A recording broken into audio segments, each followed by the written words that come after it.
Hi, AT from CNC at Home. A package arrived. It's from SainSmart. What is in this little package? Okay, I'll give you a hint. It's made of flat pieces, and it's a box that comes in a box.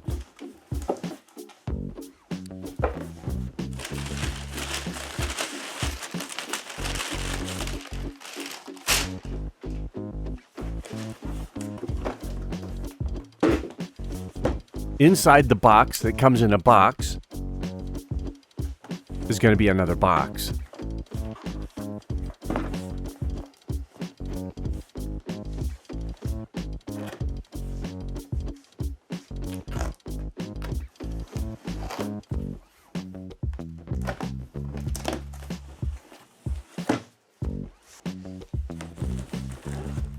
More than likely, everybody already knows what this is because it's probably the title of the video.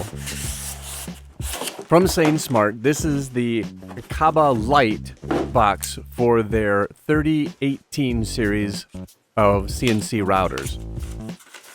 I'm going to be using it on my 3018 Pro, and the intent is to keep some of the noise down and hopefully keep some of the dust a little more in check.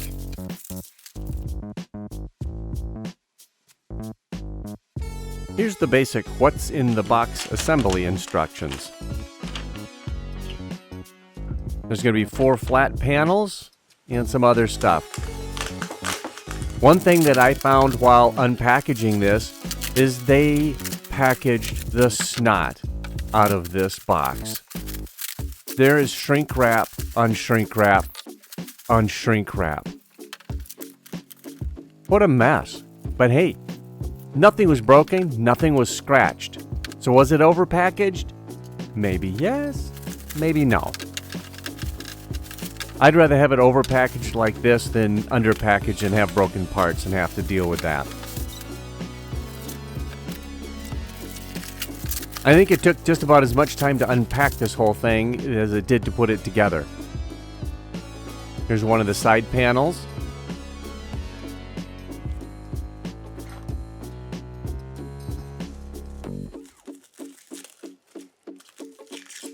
Just try and unwrap these. I dare you. Just try.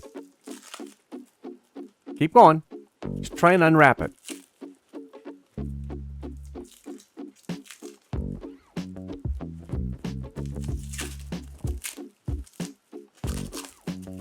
Yeah, shrink wrap is some crazy stuff. It sticks to itself, it sticks to the parts, it sticks to your fingers, and it holds stuff together.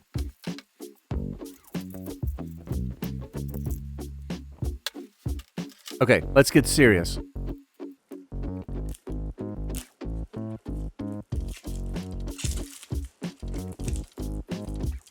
Come on. More serious. There we go.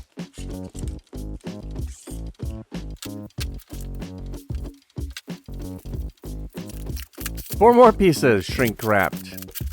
Great. Get serious. You think I would have learned the first time? Just go right for the knife.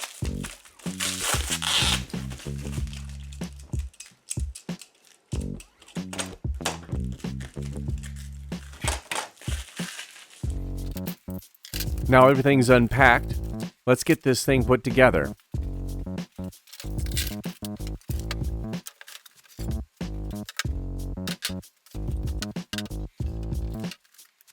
Now the instructions say that we're supposed to use a hammer to tap these vertical rails into place. Look what the size of this hammer. What is it, like a splitting maul here? Good grief. Well, here's one option. A dead blow. Here's just a mallet. A regular claw hammer. An attack hammer. Which one to use? We'll go with the mallet.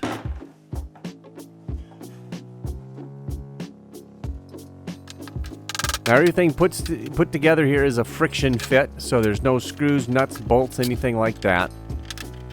Turns out they push in on their own without the hammer. Next, we peel off the protective coating for one of the sides and slide that into place.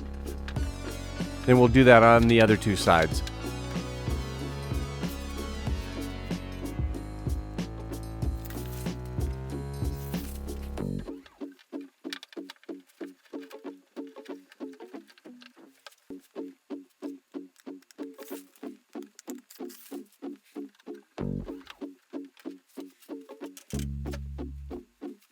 Now to hold this all nice and square, we'll just put the top on and get those corners aligned.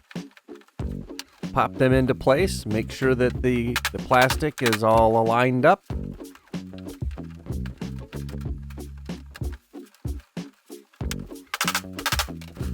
Using the mallet.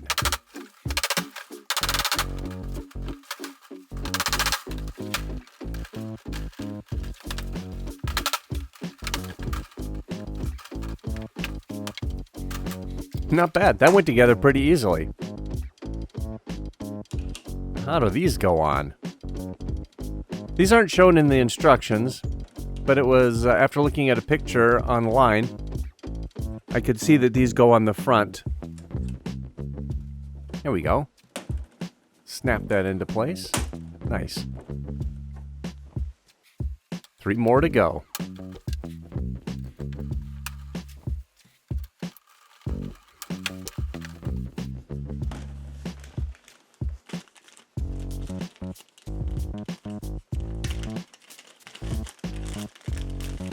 There's a little knob for the front door. We'll get that installed. Just need a little Phillips screwdriver for that.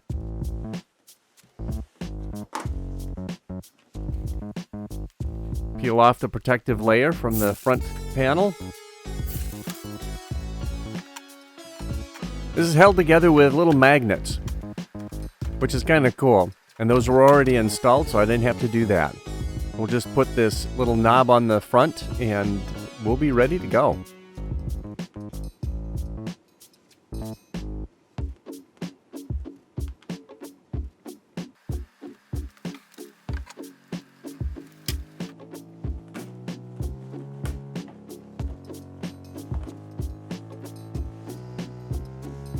There it is. It's all set. Let's go get this put on top of the router. First, we need to clean off the mess here. I've been doing some stuff with the laser and collected some tubes. We don't need these tubes.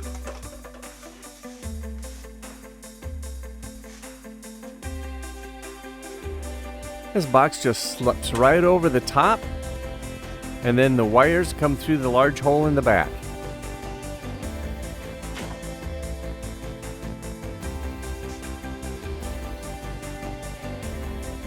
First we'll run the power through, then we'll run the USB cable. I will need to find a better spot for my emergency stop button. For now, we'll just set it to the side.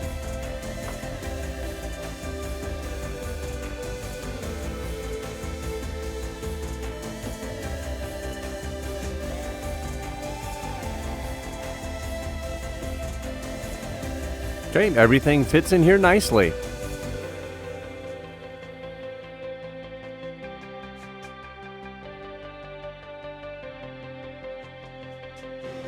I ended up running the wires underneath the box instead of through the hole in the back. That way I can quickly remove the box anytime I need to without having to unplug everything. Running a homing cycle, make sure that nothing bumps into the box. The drag chain has just enough clearance, and nothing runs into the box. So this is good.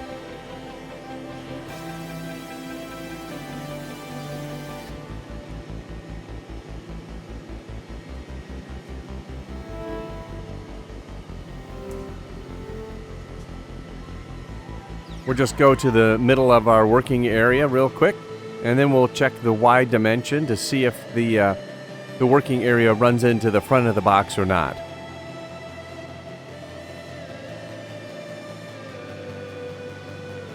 As we creep it forward, turns out that there's plenty of room.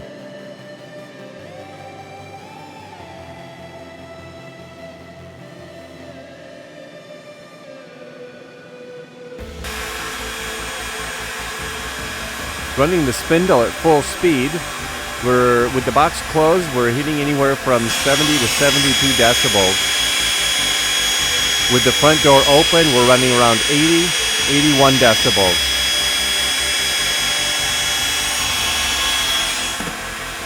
So this box gives us anywhere from 8 to 11 decibels of reduced sound. That's quite significant. See, 70 or 69 even for the low and 80 for the high. That's pretty good. Well, that was a good experiment. The box seems to do a pretty good job. It reduced the noise level from anywhere from 8 to 11 decibels. So that's quite a bit of noise. So that will help keep the noise down. It'll also help keep the dust down. It'll be interesting to do my first cut with this, but it'll definitely keep the dust contained within the box. So I hope you enjoyed the video, found this useful. If you did, please hit that like button and subscribe if you'd like to see more content like this. It helps the channel out. Thank you so much, and have fun doing CNC at your home.